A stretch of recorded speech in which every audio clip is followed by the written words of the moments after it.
We're beginning part 3 of Surprise Kill Vanish by Annie Jacobson.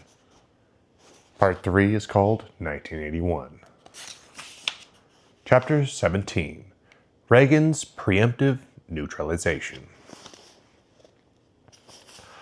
On the morning of January 28th, 1981, a CIA motorcade pulled up to the Jefferson Hotel in Washington, D.C. to collect a passenger codenamed the Baron. The man's real name was William J. Casey, and he was the new director of the CIA.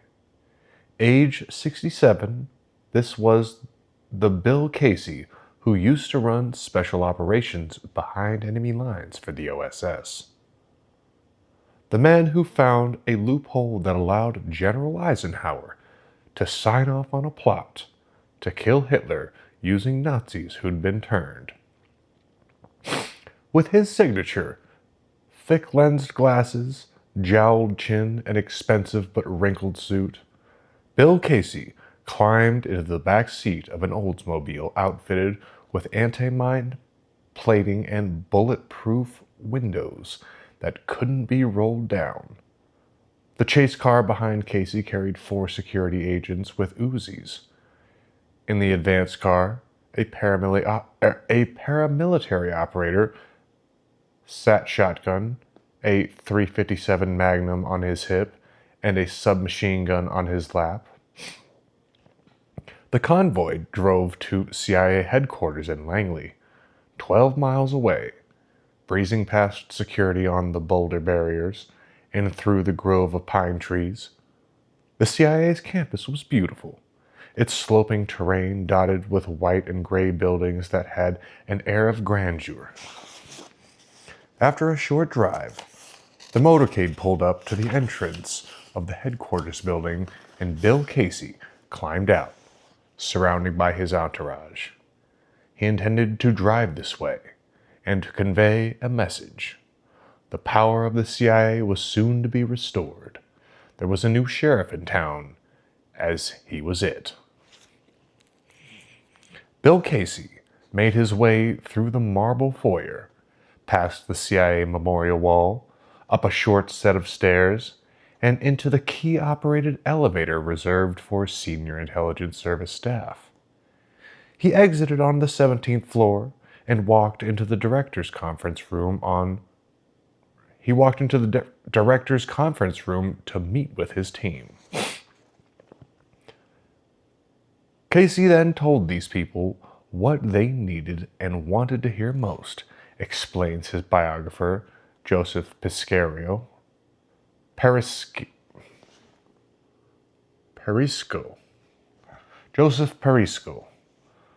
that the indictment made against them during the 70s was a bum rap. CIA officers and operators simply carry out the wishes of the American presidents they serve. The CIA Bill Casey took over in 1981 had been decimated by the Ford and Carter administrations, a period staff historians refer to as the Time of Troubles. Under Ford, there were the Church and Pike Committee hearings. Under Carter, Director Stansfield Turner eliminated 820 clandestine positions, gutting analysis and special operations capabilities. With the people fired, driven out, or lured into retirement, our analysis wasn't at all sharp, forward-looking, or relevant, recalls Robert Gates, Turner's young executive assistant, who would become Director of Central Intelligence in 1991. Our paramilitary capability was clinically dead, Gates said. Now Bill Casey was about to change all that, starting with a robust rebuilding of covert operations. Bill Casey worked from 3 ideas. The world was a dangerous place. The Soviets were responsible for most of the danger. The CIA must never be weak. The Director of Central Intelligence, the President and his inner circle of advisors, needed to plan and oversee foreign policy, to include covert action as a team. Khrushchev told us in 1961 that the communists would not win through nuclear war, Casey told his staff, but through national liberation wars in Africa, Asia, and Latin America. To do this, the communists, as well as rogue states like Libya and Iran, were financing proxy armies to bring about the downfall of the United States. It was why the world was so wrought with violence.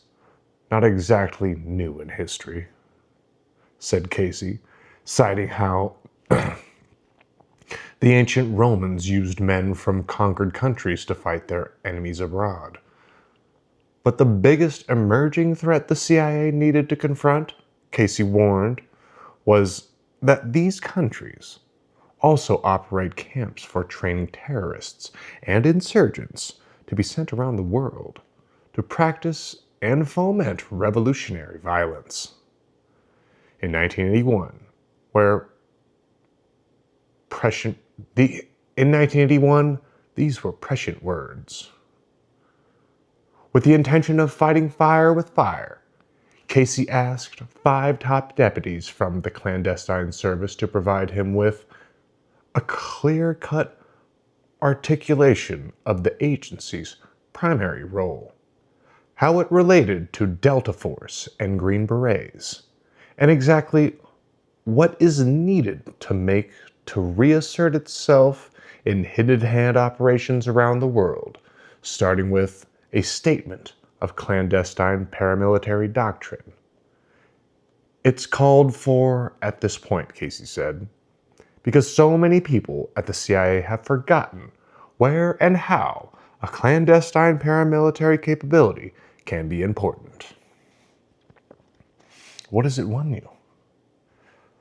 The problem for hidden hand operations was a Congress that wanted them curtailed.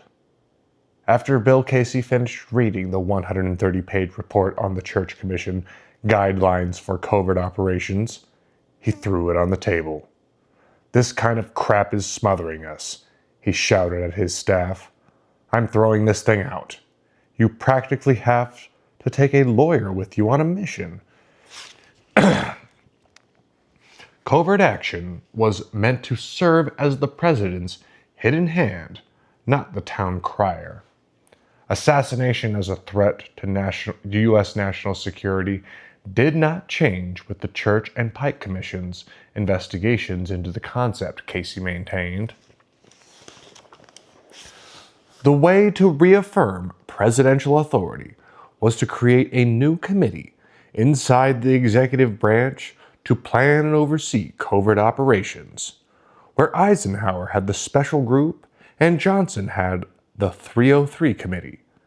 President Ronald Reagan's inner circle of advisors was called the National Security Planning Group, NSPG. It met at the White House, sometimes weekly.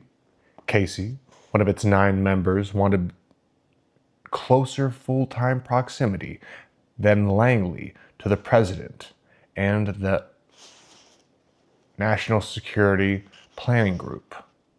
So he arranged to keep a second office next door to the White House, in the Executive Office Building. It was here, on the morning of March 30th, that he sat reading from a tall pile of papers when a call from the CIA Operations Center came in, upending his world. The worst possible coded message in the repertoire of the U.S. Secret Service had just sounded across the White House communication system. AOP, AOP, AOP. The acronym is the acronym for Attack on Principle. Principle is another word for president. Ronald Reagan had been shot by an assassin outside the Washington Hilton Hotel. Casey needed to get over to the West Wing of the White House. When the director of Central Intelligence finally arrived at the White House Situation Room, one question consumed everyone present. Was the assassin a terrorist With ties to the Soviet Union, Libya, or Iran, Bill Casey had no idea. Ronald Reagan was coming out of the Washington Hilton Hotel when an assassin fired 6 .22 caliber bullets in his and his security team's direction in less than 2 seconds. The first bullet hit White House Press Secretary James Brady in the head, paralyzing him. The second bullet hit D.C. police officer Thomas Delahanty in the neck, near the brainstem. The third bullet, aimed directly at the president, missed its target and traveled across the street, where it hit a window. U.S. Secret Service Special Agent Tim McCarthy took the fourth bullet in the abdomen as he shielded the president. The fifth bullet hit the armor-plated limousine. The sixth bullet ricocheted off the armor side of the vehicle and hit the president in the left underarm, entered his body, grazed his upper rib, penetrated into the lung, and stopped 2.52 centimeters from his heart. The Secret Service agents Jerry Parr and Ray Shadid pushed Reagan into the limousine, which sped off toward George Washington University Hospital. The president was in great pain, but didn't yet realize he'd been shot. He thought that Parr broke his rib pushing him into the limousine. As Parr checked for gunshot wounds, Reagan coughed. Out of his mouth came bright red blood, which frothed. 4 minutes later, they pulled into the hospital. With no stretcher available, President Reagan insisted on walking on his own power. All the while, the military attaché carrying the nation's nuclear football remained at his side. In the lobby, Reagan grew short of breath. His left leg buckled and he fell to one knee. For reasons of national security, the incident was being reported as non-life-threatening, when in fact President Ronald Reagan was perilously close to death.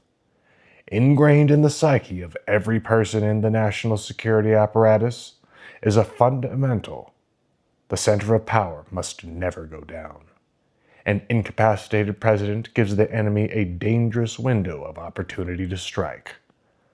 How can that happen? How that can happen is exemplified in what occurred next. Once the president was inside the emergency room, the hospital staff began cutting off his suit. The FBI confiscated everything in his pockets, including his wallet, inside of which were the gold codes, the Gamma classified launch codes for a nuclear weapons attack, printed on a business-sized card. The FBI took these items back to headquarters. For the next 48 hours, the FBI, not the commander-in-chief, had the gold codes. U.S. nuclear weapons doctrine rests upon the concept of mutual assured destruction. The idea that no nuclear-armed nation would be crazy enough to launch a nuclear attack against the United States because the president would launch a retaliatory attack, thereby annihilating everyone on both sides. But for 48 hours in March 1981, this launch code authority was in limbo. The president was physically in shock. His systolic blood pressure was 60, down from the normal 140. Damn, he had high blood pressure. Emergency room doctors administered intravenous fluids, oxygen, and tennis toxoids. When his vitals finally stabilized, the president was wheeled into surgery, where he would spend the next 105 minutes undergoing a thoracotomy, a procedure to open the chest cavity, to gain access to the heart and lungs and then remove the bullet. He had been in surgery for almost an hour when the FBI shared with hospital administrators a horrifying discovery. While searching the assassin's hotel room, agents with the Bureau of Alcohol, Tobacco, and Firearms found a box of bullets called Devastators, whose hollow point tips were re-engineered with flammable powder charge to explode on impact. The Devastator bullets in the assassin's Roham revolver failed to explode when they hit the president, but there was still a chance they could during surgery, threatening more lives in the operating room. The doctors and nurses chose to continue. The surgery was a success. Wait a minute. The doctors and nurses chose to continue, and the surgery was a success. Excuse me.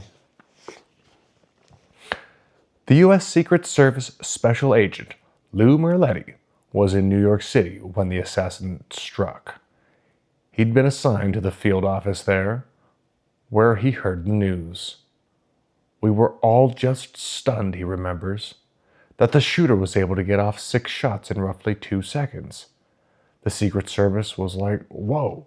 The assassin was a delusional loner named John Hinckley Jr., a stray dog or lone wolf killer, okay. Someone who was violent and dangerous, but acted alone, without backup or support or formal training.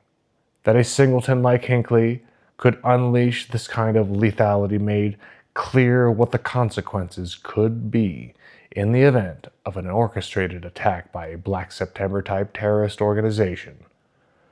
The general feeling at the Secret Service, says Merletti, was, we need to rethink our protection philosophy. Before the Reagan assassination attempt, agents assigned to the President Protective Division, PPD, focused its shielding the president from an attack or a threat. While traveling, the president rode in a sedan accompanied by 5 or 6 special agents carrying submachine guns hidden in briefcases. The American public got its first glimpse of these weapons after Reagan was shot, and photographs of Special Agent Robert Wanko waving an Uzi submachine gun outside the Hilton were published in a newspaper around the world. The reaction on the part of the Secret Service agents had been just as protocol dictated at the time. Secret Service agents are trained to step into the line of fire, cover, and evacuate, says Merletti. You're covering the president with flesh and bone and evacuating him. In the chaos and uncertainty, the failsafe was the sole action of Special Agent Tim McCarthy, who threw himself in front of the president, as Clint Hill did with Mrs. Kennedy in 1963. Tim McCarthy really struck himself right in the line of fire and took that bullet that would have hit Reagan, says Merletti. The event was a cautionary tale and would transform the U.S. Secret Service. In the aftermath, the U.S. Secret Service began to refocus and rebuild, to shift its mindset from defense to offense. It became all about the asymmetric threat, says Merletti, of how the U.S. Secret Service team would metamorphose.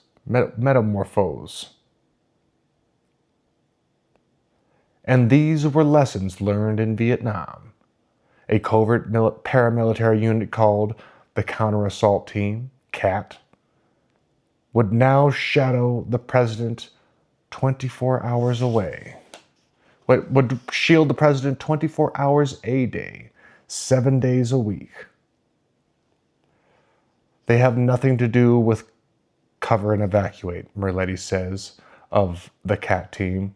They're not stepping into the line of fire. Their job is shooting. They are shooters. Counter-assault team members would be unconventional warfare experts, capable of repelling and coordinating multi-shooter attacks with crippling aggression, determination, and speed.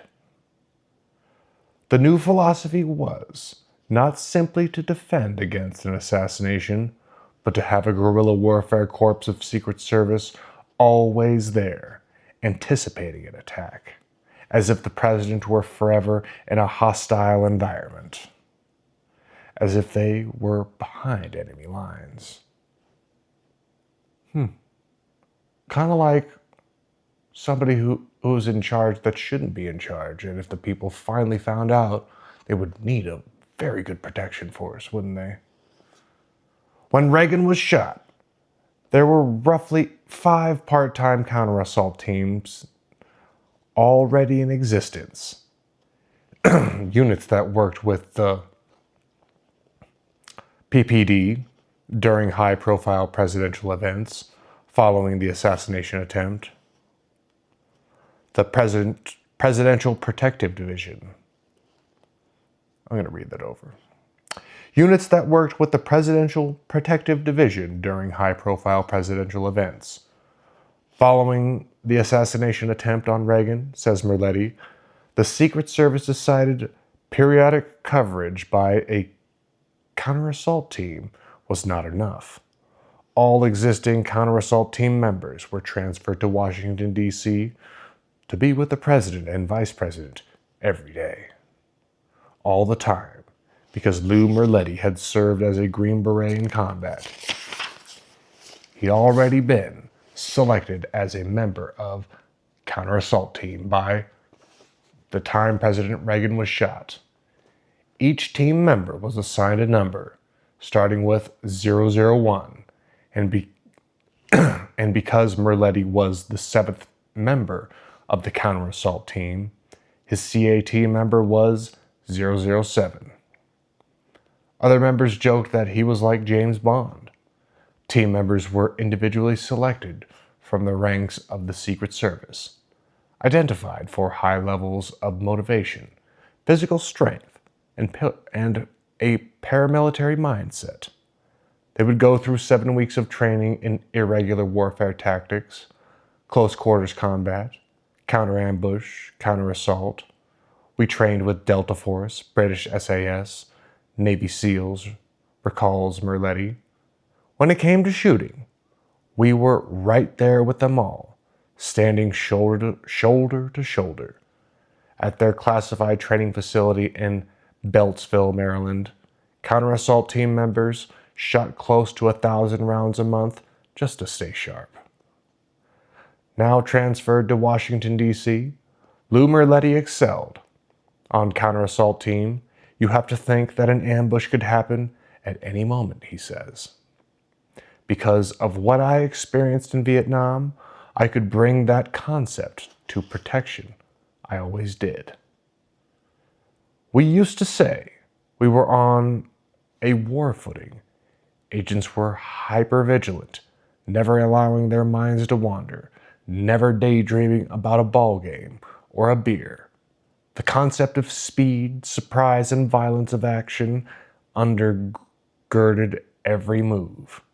If Merletti ever experienced a particularly rough challenge, something that threatened to derail his focus, a single thought could make everything clear for him. I'd think to myself, hey, my crew boss doesn't have this problem today, honoring his brothers killed in service of the nation propelled him forward. For Lou Merletti, the assassination attempt against President Reagan was a transformative, life-changing event. He would go from an outer ring member of the U.S. Secret Service, assigned to a remote field office, to serving as an elite member of the counter-assault team. The president's personal detail is the inner parameter, Merletti explains. The president's personal detail is the inner parameter, Merletti explains. On the counter-assault team, we were like the middle parameter, meaning real close, but not right on top of him. With the new philosophy firmly in place, were anyone to fire a shot in the vicinity of the president, we would shoot out a wall of steel between the president and whoever was doing the shooting, Merletti explains. In this protective capacity, Lou Merletti excelled. After a little over 2 years, he was transferred to President Reagan's detail. He was in the inner ring now.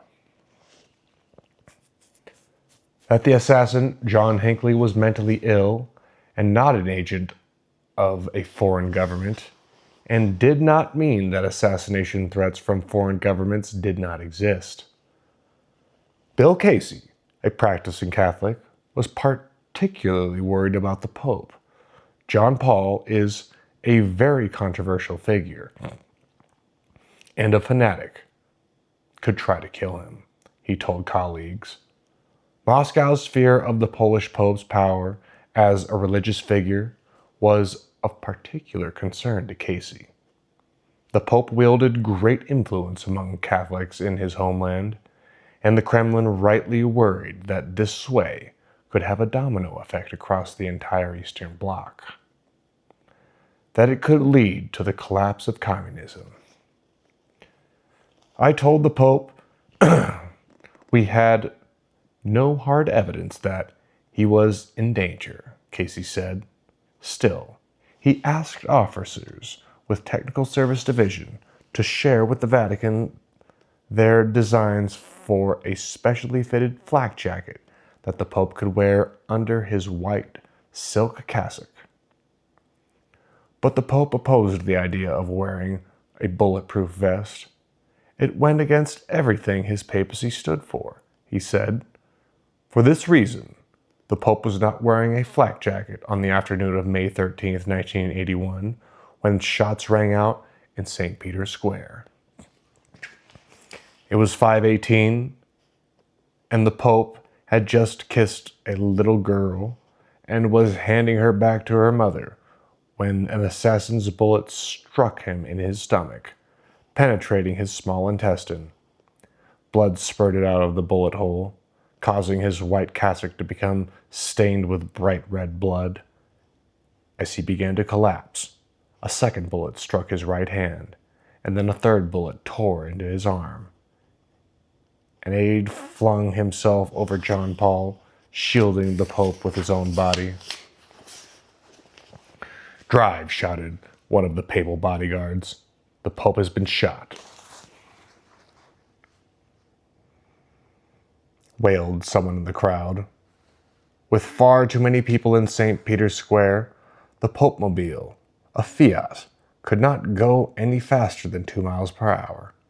After several agonizing minutes, the Fiat finally arrived at an ambulance that had been positioned in advance near the Vatican Basilica's bronze doors. Once inside the vehicle, the Pope began praying aloud, calling out, "Mary, my mother, Mary, my mother." After 6 hours of surgery, he emerged alive. During months of recovery, the Pope became preoccupied with trying to find out who had ordered his assassination. The man who shot him, a Turkish national named Mehmet Agca, fingered a second man, Sergei Antonov, the manager of a Bulgarian airline in Rome, suggesting a conspiracy.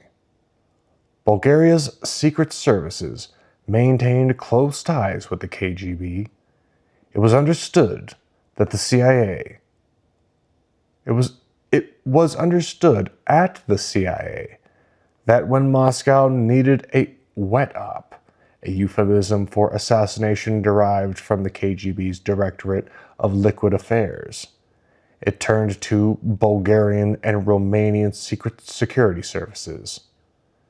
In 1981, the theory being developed by analysts on the CIA's Russia desk was that Bulgarian intelligence services had hired Agca to assassinate the Pope on behalf of the Kremlin, an attempt to subvert the Pope's influence in Warsaw and beyond. Shady. The rift between the Vatican and the Soviet Union widened. For the first time since the 1950s, Russian state news-run media attacked the Pope publicly through its press agency, TASS. But it would be 25 years before an Italian paramilitary investigation, the Mitrokhin Commission, concluded, beyond any reasonable doubt, that the Soviet Union had ordered the assassination of John Paul II in 1981. This commission believes, beyond any reasonable doubt, that the leaders of the Soviet Union took the initiative to eliminate the Pope Karol Wojtyla. It reported using Pope John Paul's Polish birth name. The Mitrokhin report also stated that it was Soviet military intelligence, the GRU, that had orchestrated the assassination plot, not the KGB. In 2007, Russia's Foreign Intelligence Service spokesman called the accusation absurd. As Muammar Gaddafi continued to dispatch assassins around the globe, the CIA compiled intelligence reports in an effort to identify these killers. In a dossier entitled Libyan Assassination Teams, Some Patterns, analysts noted that a common modus operandi has been for a two-man hit squad to kill the victims, and that these squads were made up of professional assassins, presumably belonging to the Libyan intelligence services. But there were expectations to the rule. For example, when a former Libyan intelligence officer was strangled in Rome, and then a former officer of the Libyan army was decapitated in Athens, Greece, the CIA surmised that strangulation and decapitation suggests amateurs rather than professional killers. The lack of a clear profile made Gaddafi's assassins even more dangerous in their potential ability to strike inside the United States.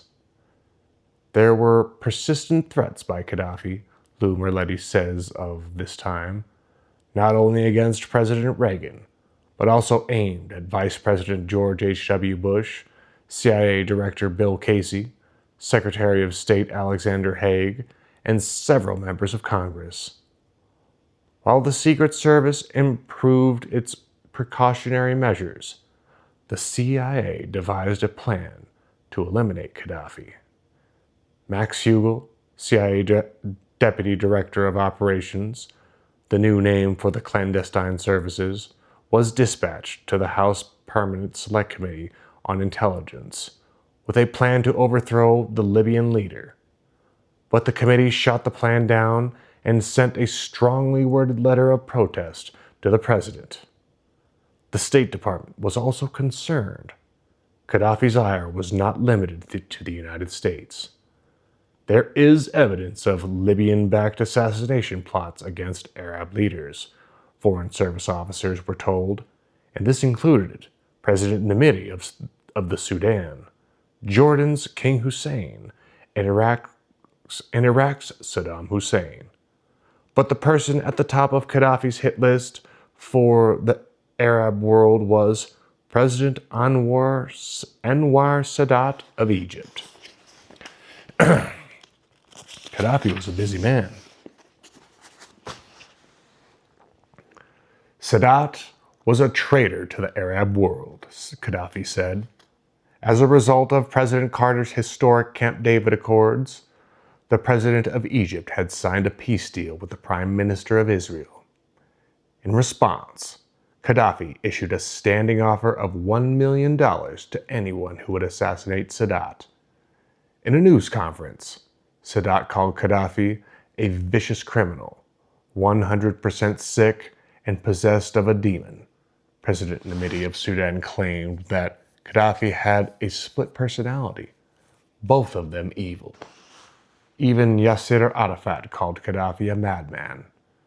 But Gaddafi's threats were to be taken seriously.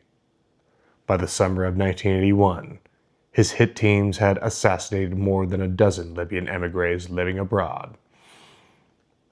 In July 1981, death threats against Sadat caused Austrian Chancellor Bruno Kreisky to cancel a visit from the Egyptian president. Kreisky had already once been the subject of an international terrorism crisis during the 1975 OPEC oil siege. He was not going to land in the crosshairs of madmen once again. The intelligence warning was provided to Kreisky from Mossad. I was forced to ask Egyptian President Sadat at the time to postpone the trip to Salzburg because I could not guarantee his security, Kreisky told the Associated Press during an interview with the Libyan president. Washington Post columnist Jack Anderson asked Gaddafi about reports that he was trying to orchestrate Anwar Sadat's murder. Sadat will be eliminated by the Egyptian people, Gaddafi replied, which is what happened on October 6, 1981, in Cairo during a military parade. Damn. Man delivers. Shit.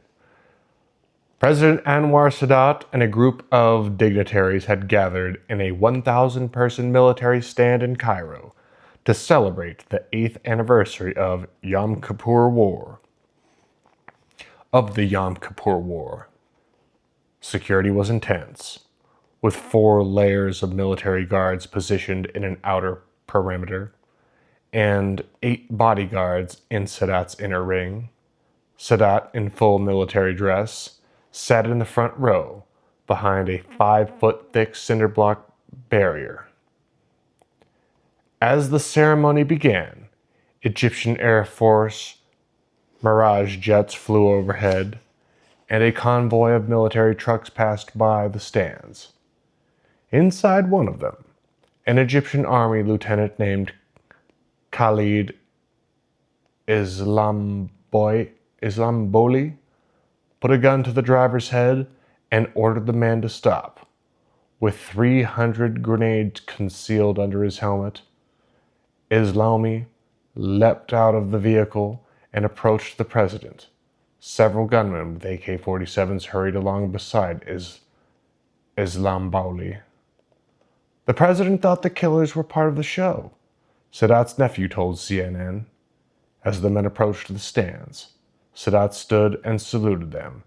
Islamboli threw a grenade at the gunman, opened fire.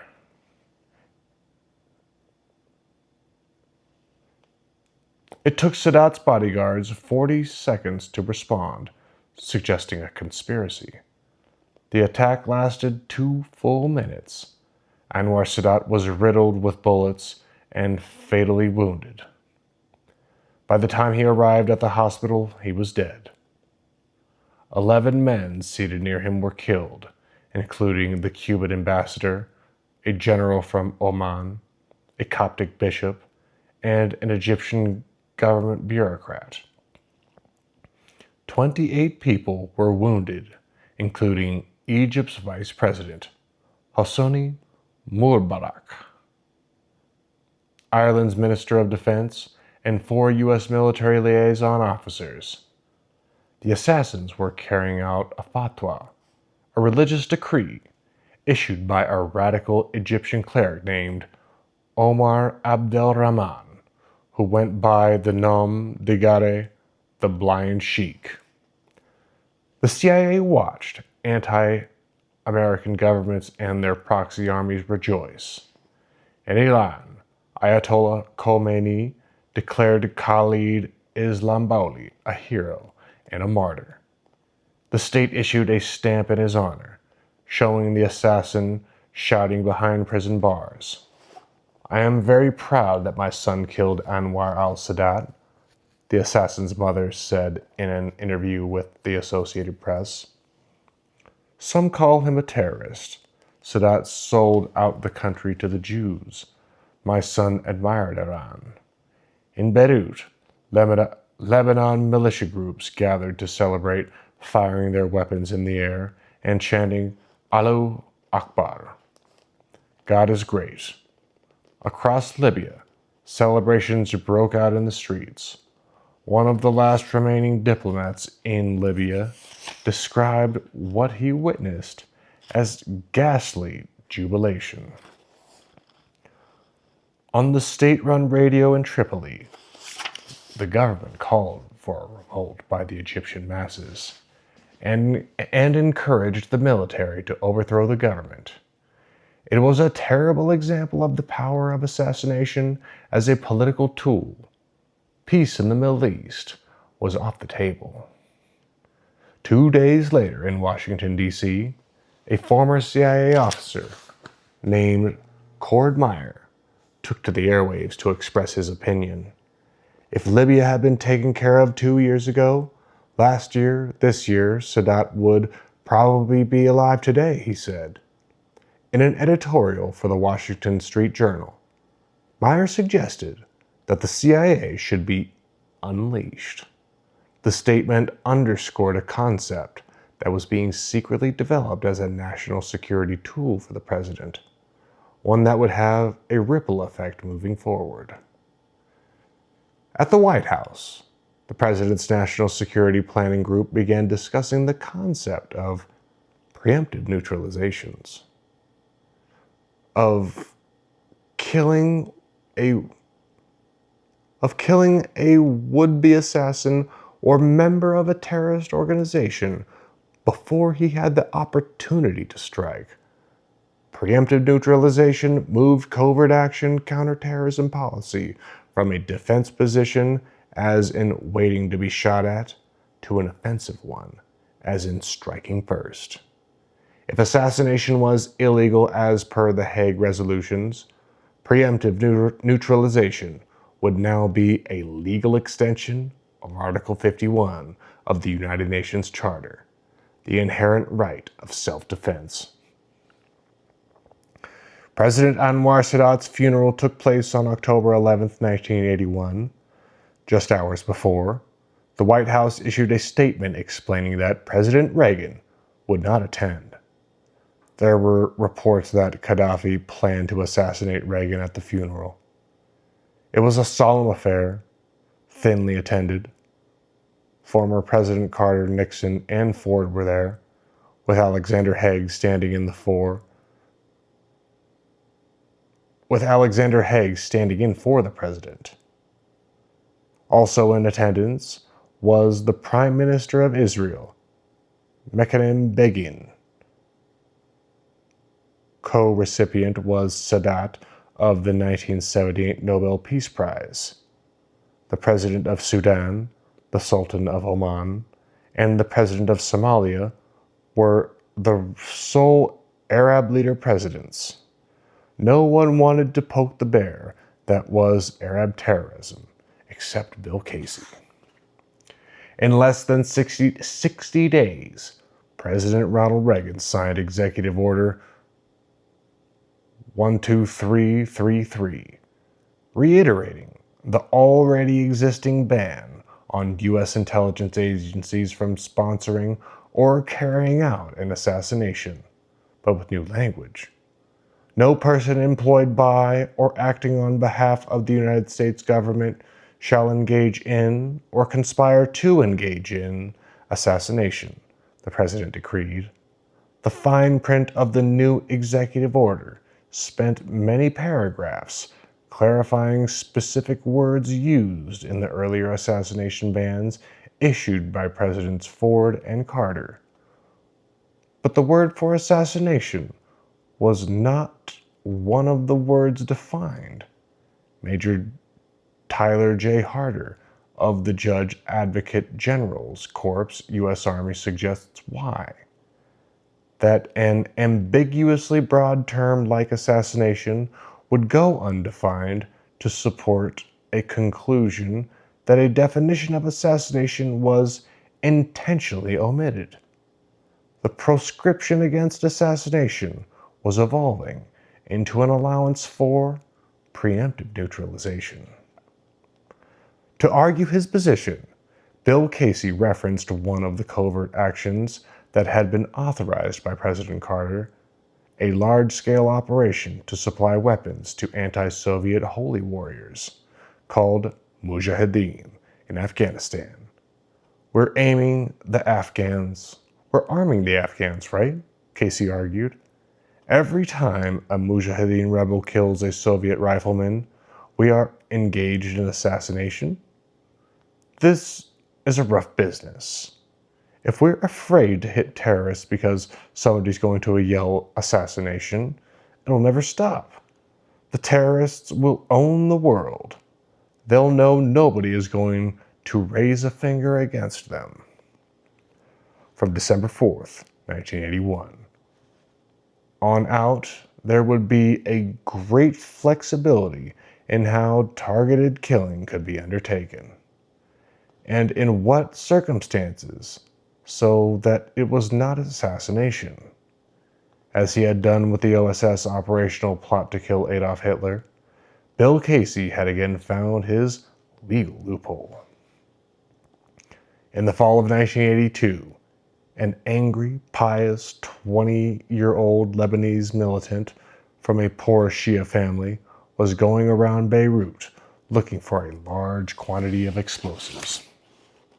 His name was Imad Mughenia.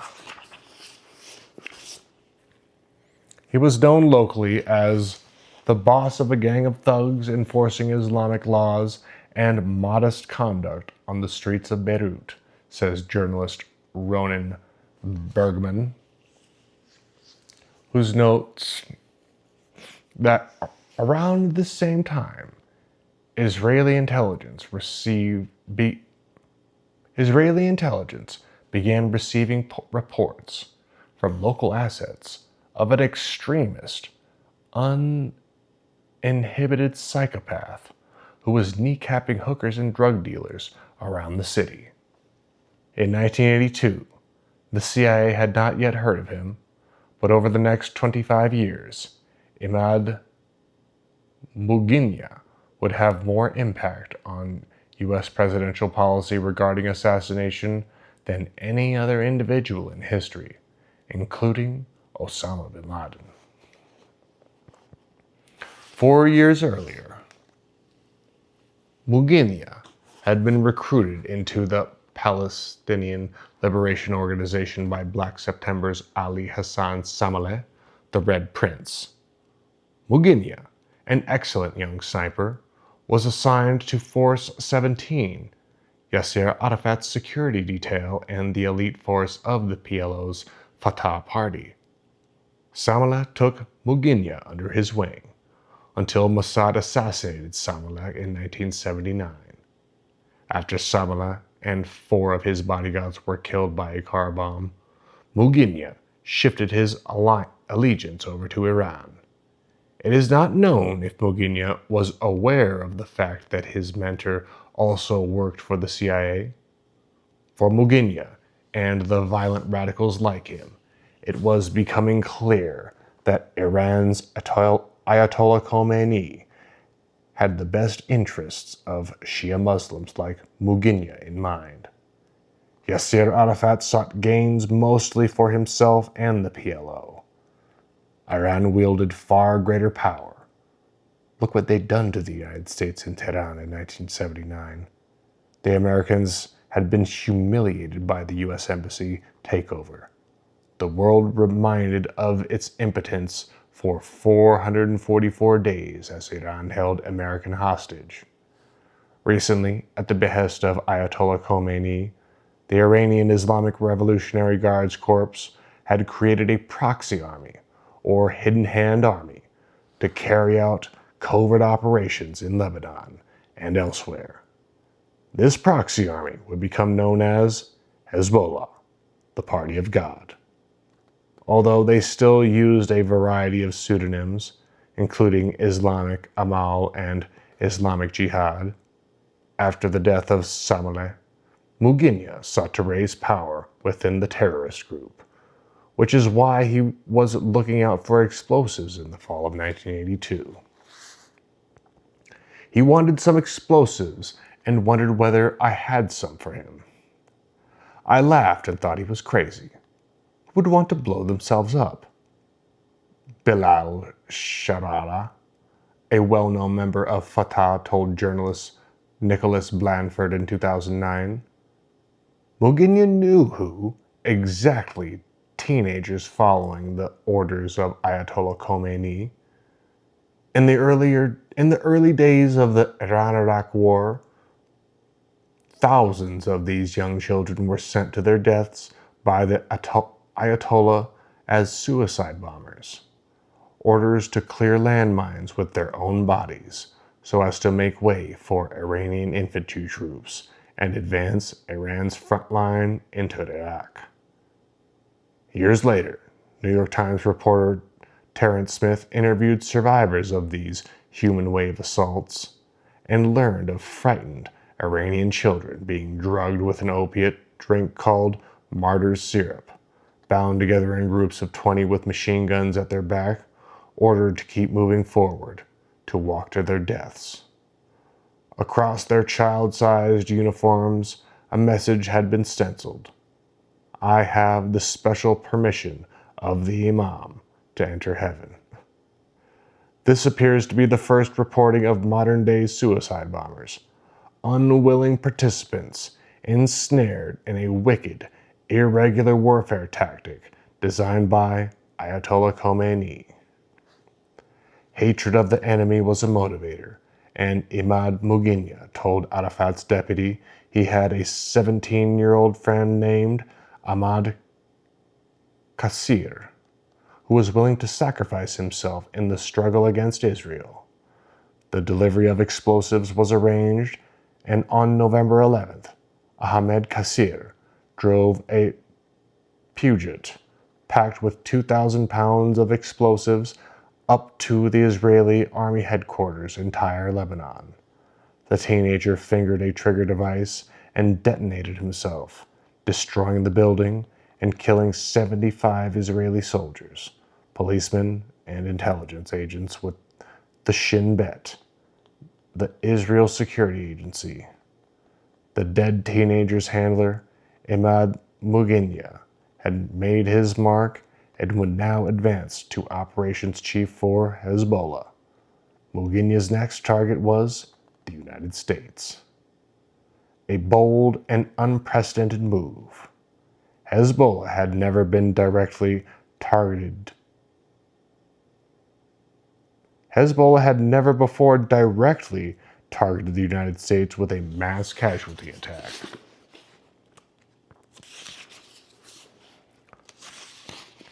It was midday on April 18, 1983, and the staff of the U.S. Embassy in Beirut were going about their business when a GMC pickup truck sped into the crescent-shaped driveway, swerving to miss the U.S. ambassador's armored limousine.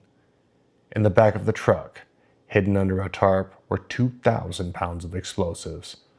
The driver of the truck, seen smoking a cigarette and wearing a leather jacket, stepped on the gas pedal, raced up the steps, crashed through a set of glass doors, and landed in the central lobby of the building that housed the embassy and the CIA station.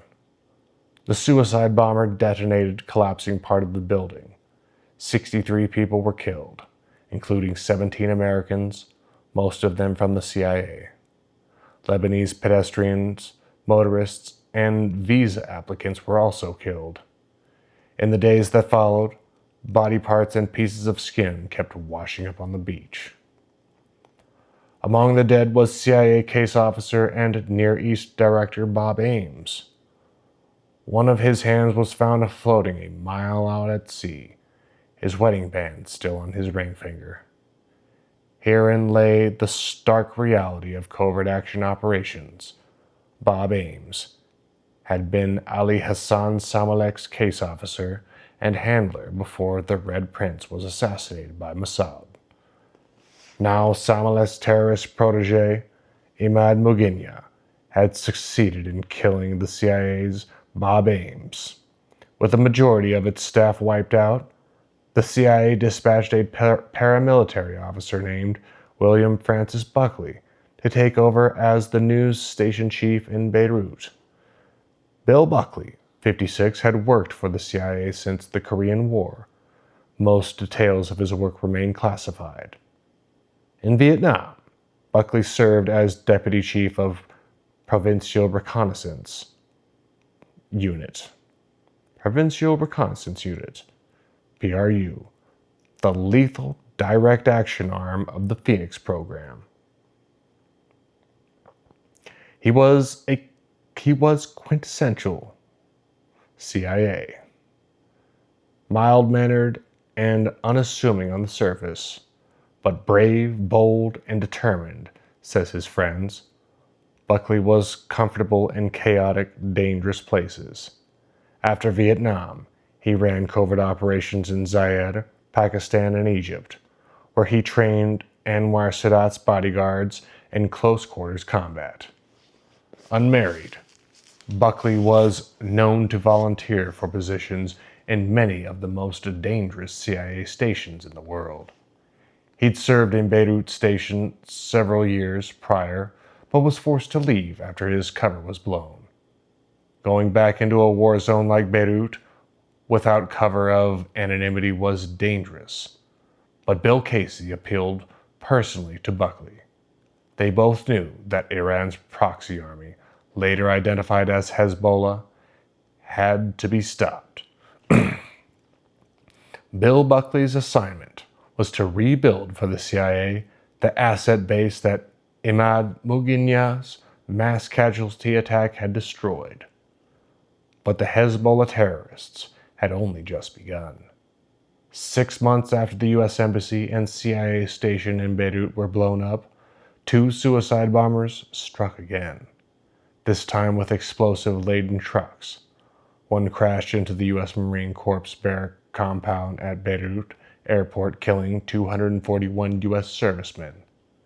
Minutes later, a second suicide truck drove over the French paratroops barracks 2 miles away, killing 58. Imad Mughniyah is said to have watched the bombings through binoculars from the balcony of a high-rise down the street. 5 months later, on March 16, 1984, Hezbollah operatives kidnapped Bill Buckley off the streets of Beirut. Mughniyah personally oversaw the torture that Buckley was subjected to for the next 19 months. John Rizzo knew firsthand. I had first met Bill Buckley in 1980 when he was heading the counterterrorism group at the CIA headquarters. Rizzo later wrote in his memoir, Company Man, which in those days numbered only a handful of people. A 34-year career lawyer at the CIA, Rizzo spent decades writing covert action findings for U.S. presidents.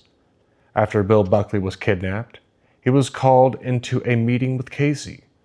There were just 3 or 4 of us in the room, remembers Rizzo. They played a tape of Buckley being tortured. I was a lawyer for the clandestine service, but I also knew him personally and was there to confirm identity through his voice. In an interview for this book, Rizzo said, I was told by our counterterrorism analysts sometime later that Mughniyah was doing the torturing. It still haunts me today.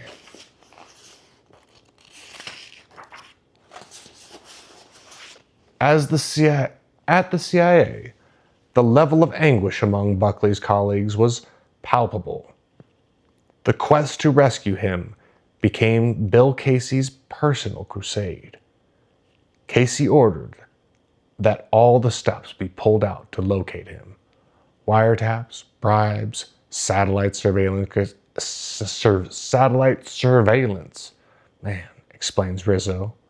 I gave immediate legal approval for everything Casey wanted. It was a tipping point at the CIA. As director of Central Intelligence, Casey would now aggressively upend how the CIA dealt with terrorists. Assassination or preemptive neutralization was about to become presidential policy. On April 3, 1984, just 3 weeks after Buckley's kidnapping, President Reagan signed National Security Directive 138, authorizing the CIA to develop capabilities for the preemptive neutralization of anti-American terrorist groups which plan, support, or conduct hostile terrorist acts against U.S. citizens, interests, or property overseas. The goal read, the directive was to eliminate the threat of terrorism to our way of life. The order allowed the CIA to develop a clandestine service capability using all lawful means for effective response overseas. All covert action plans were to be submitted directly to the President's National Security Planning Group. To maximize this direct action capability, the Defense Department created something not seen since MACV's Special Observation Group, its own guerrilla warfare corps, called the Joint Special Operations Agency, JSOA, to operate out of Fort Bragg. When the New York Times learned of Joint Special Operations Agency's creation, it ran a page-one article describing the group as a secret commando unit, whose purpose was to support Central Intelligence Agency covert operations. This raised concern in Congress that the CIA was back in the business of overthrowing foreign governments and plotting to kill leaders, as it had done before the Church Committee hearings. Intelligence officials told the newspaper that no such risk existed, that the new Special Operations Forces constituted a resource for intelligence operations only, and that any use of Joint Special Operations Agency would be directed by the CIA and properly reported to Congress. Despite redoubling their efforts, the CIA was unable to locate Bill Buckley. No commando force was sent to rescue him. In the end, Mugenia and his men tortured Bill Buckley to the death. He was the first CIA employee I knew who was murdered in the line of duty, says Rizzo. In October 1985, after Imad Mugenia's Islamic Jihad organization, a cover name for Hezbollah, announced it had killed Buckley, the CIA began developing a covert action operation to kill or capture Mugenia. The State Department objected.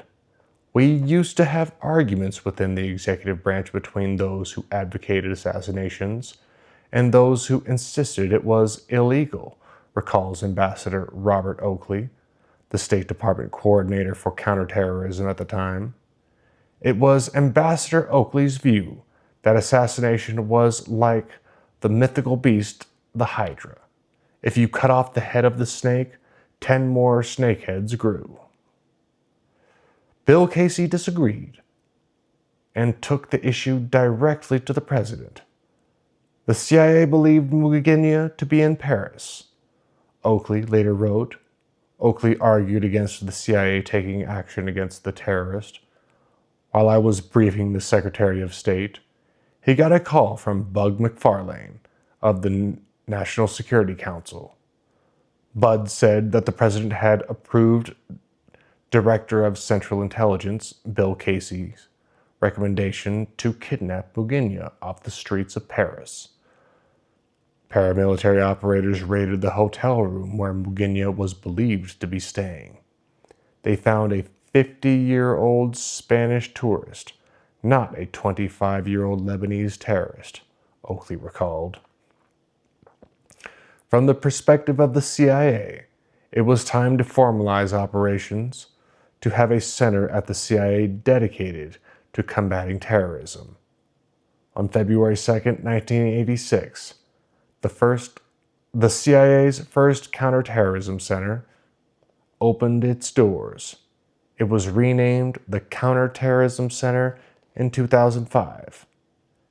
Counterterrorism Center officers worked with paramilitary operators and Special Forces soldiers from Joint Security Operations Association.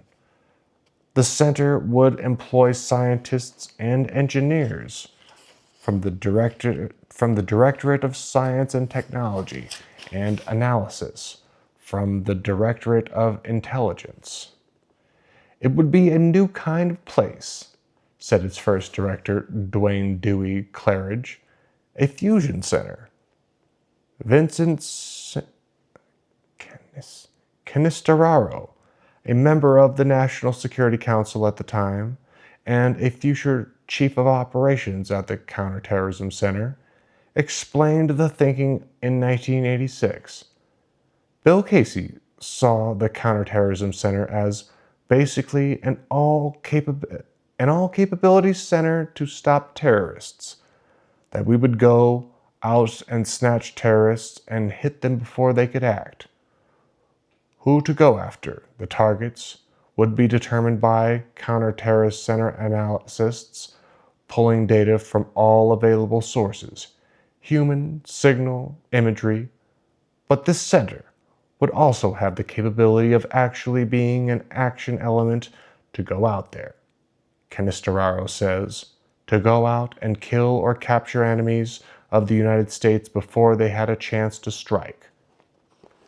Casey's original conception for a counterterrorism center at the CIA was to give it a paramilitary capability, an intelligence capability, and an analytical capability. To put it all together in one package, the paramilitary capability would be used to go after known terrorists, to kidnap them, and to render them to U.S. justice. Advocates of CIA kill or capture missions in the modern era point out how prescient Bill Casey's thinking was in 1986. Critics say Casey helped create a monster, a multi-headed hydra, that for every head it severed, 10 new heads would grow. One of the radical ideas at the Counterterrorism Center in 1986 to preemptively neutralize threats was to build and use an unmanned aerial vehicle, UAV, also called a drone. With a budget of $7 million, Dewey Claridge initiated the Eagle program, which he foresaw being used against targets in difficult-to-get places like Libya or Iran. 2 months after the Counterintelligence Center opened its doors, a powerful bomb went off inside Labelle Discothé in West Berlin, a place known to be popular with American soldiers stationed at a U.S. military base down the street. 3 people were killed. 2 were American soldiers. 229 were injured. After the National Security Agency intercepted telex messages sent from Tripoli to the Libyan embassy in East Berlin, congratulating its personnel on a job well done. The CIA laid blame on Muammar Gaddafi personally, as well as on Libya's governing body, the Revolutionary Command Council. At the Counterintelligence Center, Dewey Claridge proposed killing Gaddafi with the Counterterrorism Center's Eagle program drone. Pack it with explosives, or engineer it to carry a rocket and fly it into Gaddafi's tent, he said. Claridge's idea was shut down. Instead, President Ronald Reagan ordered airstrikes against Tripoli and Benghazi. The massive Defense Department-led operation involved 66 U.S. aircraft. Gaddafi's residential compound took a direct hit, allegedly killing his 15-month-old daughter, Hannah. At least 30 soldiers and 70 civilians were killed. In a nationally televised speech, President Reagan defended his actions.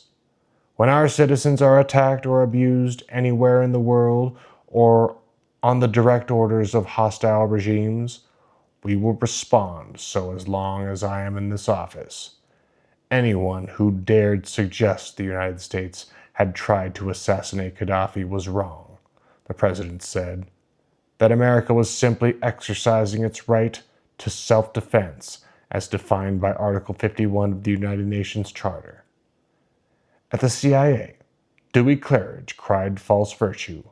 It was hypocritical, he said, to use massive air power to take out a single dictator, killing more than 100 people, simply because it looked better than a lethal direct action strike targeting one man. Why is an expensive military raid with heavy collateral damage to our allies and to innocent children okay? More morally acceptable than a bullet to the head? The question was far from answered. That's it for Chapter 17.